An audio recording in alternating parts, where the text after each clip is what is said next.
Hello and welcome to the Daska Discusses podcast. I'm your host, Daska. Well, it's been a while, guys, but I'm back. But this time as a podcast, not as a YouTube channel, not as a TikTok. It's time to discuss what I loved, which is the love of film, TV, video games, anything media, really. This is the first episode of this podcast. Welcome, you all. Thank you for listening. I hope you keep listening. Anyway, what are we going to talk about today? Well, I decided that, to start this podcast, what I'm going to do. Well, my YouTube channel and all that, I used to talk about movies, video games, etc. And I thought, you know what I'm going to do? I'm going to start off this podcast not talking about a specific movie in general, but give you a bit of a background on me, just briefly. Obviously, I've been teaching media studies for about, 19 years now. And lover of film. I mean, I've made a couple of documentaries, a couple of short films just with friends, nothing major. But let's talk about something that really resonates within me, and that's the video store. Yep, I'm talking about Blockbuster Video, Video Easy. Now, I grew up in Australia, in the outer suburbs of Melbourne, and I think every Friday or Saturday night you'd travel to the video store to borrow some movies for the weekend with the family. And I just want to talk about that. I want to talk about what it was like. I don't miss the rewinding of tapes. I don't miss late fees, and I don't miss being told, well, if you want to borrow Liar Liar, then it's out, just say. But what I do miss is walking in. I know this sounds ridiculous, but it's like, I get it now. Like, obviously I'm a lot older, born in the 80s, grew up in the 90s, and teaching students that never had this feeling. But, you've got your streaming, I get it. You can scroll through hours and hours, rows and rows of Netflix titles, Prime, whatever you've got, Stan. That's great. You've got everything you want, but yet you don't. Because at times, whatever you want to actually watch isn't actually on any streaming service. Then you're stuck. Then, like we did in the late 90s or early 2000s, you become a pirate, which is not good. Not good at all. Now, I miss walking in. I miss opening the door and the bell would go off. Ding, ding. Straight away you knew where you were. There was that smell. What did it smell like? I used to go to Blockbuster every now and then, Video Easy, but I went to a video store that wasn't part of a chain. It was just one that was in my local area. I think it was called Video 21st Century or something like that. And you could smell the plastic cases, the carpet, bit of popcorn. The guy sold popcorn that was freshly made, actually, which was interesting.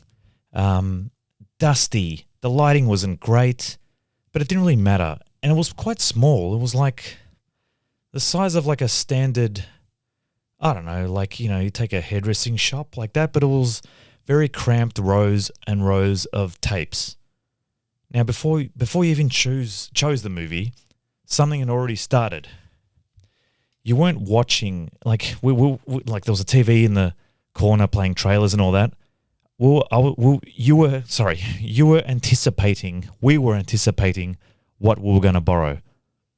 And that leads me to the next thing, which is we just walked in and there was walls and walls and rows of VHS covers, rows of them. And you learned pretty quickly back then that covers mattered. Like you'd see something like Bloodsport, Van Damme, all muscle, sweat, with that big R-rated symbol on it, and you instantly knew what kind of night that you were going to have with that. You did.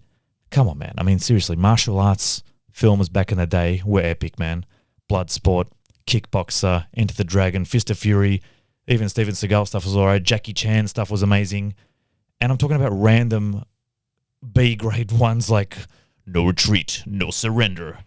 Some of the acting in that was just phenomenal, Oscar-worthy acting. Not really. Then you'd go through the horror section and you'd see something like The Exorcist cover and it felt forbidden. It was like your parents were like, no, you're not borrowing that, no way. But there was something about looking at that cover. It was creepy, man. It was like nothing too scary, but it was the classic Exorcist picture of Max von Sydow outside the house, the silhouette, the lamp, and that weird Warner Brothers shell case that you looked at the back of it, didn't even have a picture from the film. It was just text about how much controversy that film had. Oh man, I wasn't allowed to rent it, which made it even more interesting, and we'll get to that the first time I saw it in another story, hopefully. Then there was covers like Wayne's World, bright, funny, friendly. You knew what you were getting. And then as I got older, probably 15, 16, things like Blood In, Blood Out, a most random drama that you'd think, oh yeah, well, never saw this at the movies, but there were films that you just found at the video store that were gems. I mean, we had the usual Indiana Jones stuff, but we're talking about like hidden gems like that. So you pretty much learned the genre before you learnt. You knew the genre by looking at the tape straight away. From the cover art, from the cover, you knew what you were getting into. And you had to take that chance. You had to take that chance on like, is this movie shocker? Okay, there's a guy in an electric chair. There's a whole bunch of graphics coming out of it. Remember that movie by Wes Craven? I'm like, okay, I really do like Nightmare on Elm Street. I'm going to go with this and see what happens. Now, I want to do something different. Why not? It's my podcast. We can do whatever we want. I want to take you guys on a guided memory, kind of like, not meditation, but if you're safe, and only if you're comfortable, obviously, if you're not driving, you can try something with me and close your eyes and pretend, I'm going to take you back. You ready? Here we go. Close your eyes. You've walked into the video store. The bell's gone. You don't head straight for the new releases. You're with your siblings. You're with your parents. You just walk around. Just take a minute. You're walking around. You can hear the beeping of the guy scanning the videos. You can hear people chit-chatting. And you're walking around. You run your fingers along the cases. You pick up Teenage Mutant Ninja Turtles, the movie. Then you keep going and you stop at something that maybe you're not allowed to rent yet, like Friday the 13th, Part 5. Someone you came with, asked if you found anything. Could be your brother, could be your sister, could be your mum. Have you found anything, Daska? You're like, no, mum, not yet. Eventually you choose, you pick it up. Now let's just say you pick, let me think. You pick something like The Shawshank Redemption, maybe. Now, provided you're like 15 years old, let's just say you pick up Teenage Mutant Ninja Turtles and you're like, you know what? I didn't get to watch this as a kid, so I'm going to watch it now. You take it to the counter, it gets scanned, and there's that feeling. You're walking out, you got it in your hands, guys. You've got these tapes. Let's just say you've borrowed Ninja Turtles, you borrowed Bloodsport, you've borrowed Dumb and Dumber, The Mask, whatever it is. But remember what it felt like. Just close your eyes and hold them in your hand. Feel the VHS covers in your hand. Smell the room, what it smelled like. That weird popcorny, carpety, dusty thing. And then you are, 14, 15 years old, maybe your hat backwards, wearing a Chicago Bulls top, I don't know. But you walk out and you go home. Now, video stores weren't always, they weren't quiet places. They were social. People were there. Your parents would always tell you, no, you're not borrowing that. Older siblings would influence your taste, 100%. Staff would recommend things that you would never have picked as well. You'd overhear conversations as well, like, let me think. No, we're not borrowing that. I want to watch, let me think. Mighty Ducks 1 versus the Sandlot Kids. You'd hear people like little kids arguing over that. And that was a good thing. Watching movies used to be negotiated.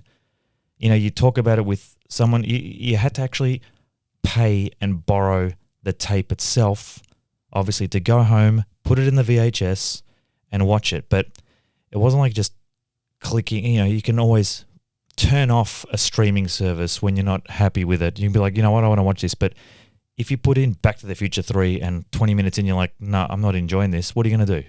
Right? You can stop it, but then you've just wasted that opportunity. It was a great movie. It was all right. Here's something, like I was just saying.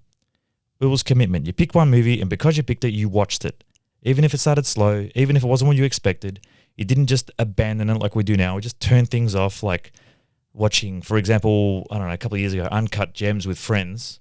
Now, I remember I had watched it before them, and we were at my friend's house and we're watching it, and then all of a sudden 20 minutes in, someone's like, nah, I don't like this, turn it off. And then another person agreed, so we just turned it off and started watching something else. And that really sucked. We've lost that.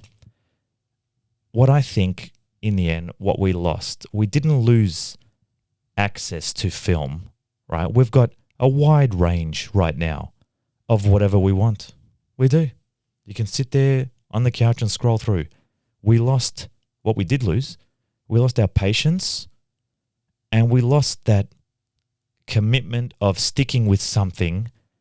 And I reckon we lost that shared experience. I mean, yes, we do watch things as a group now, and maybe not a lot of people go, well, people still go to the cinemas, but there's less and less times I'm finding of watching movies with friends unless it's at the cinemas.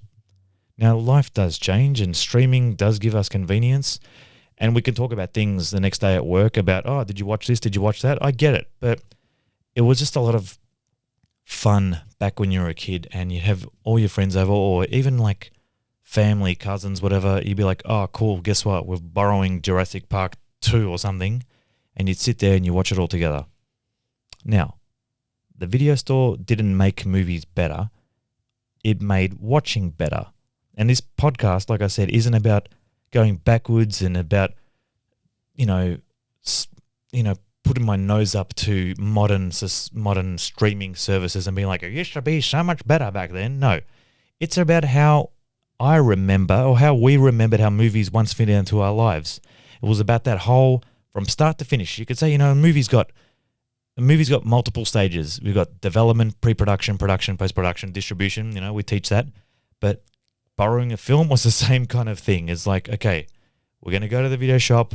We're going to get through all this. We're going to borrow what we need to borrow, come back, watch it, and then you had to return it at a certain time. Otherwise, you get a fine. So, in the end, it's about how the video store fit into our lives and what we lost with that. It taught us a lot about our own attention, our own patience and care with what we were actually choosing. It wasn't just an algorithm telling us what to do. It was actually us enjoying that whole thing about going there. Now, you're probably going to, if you weren't alive, during that era, you're going to think, well, you're just an old man talking, whatever. Yeah, okay, I get that. But I really do feel sorry for this generation who never got that experience of actually walking into a video store, walking through everything and seeing what it's all about and feeling that feeling of, yep, I'm going to take a chance on this movie. I'm going to borrow it. My mate said it was good, whatever. Now it's just pretty much, oh yeah, did you watch, I don't know, the new one? What's the new one on Netflix? The Rip with Matt Damon and Ben Affleck. Someone might say it's good. And you're like, yeah, I'll check that out. And then the other problem we have is phones a lot as well. But that's for another story. Anyway, look, guys, what can I say? I think we are going to wrap that up. If you guys could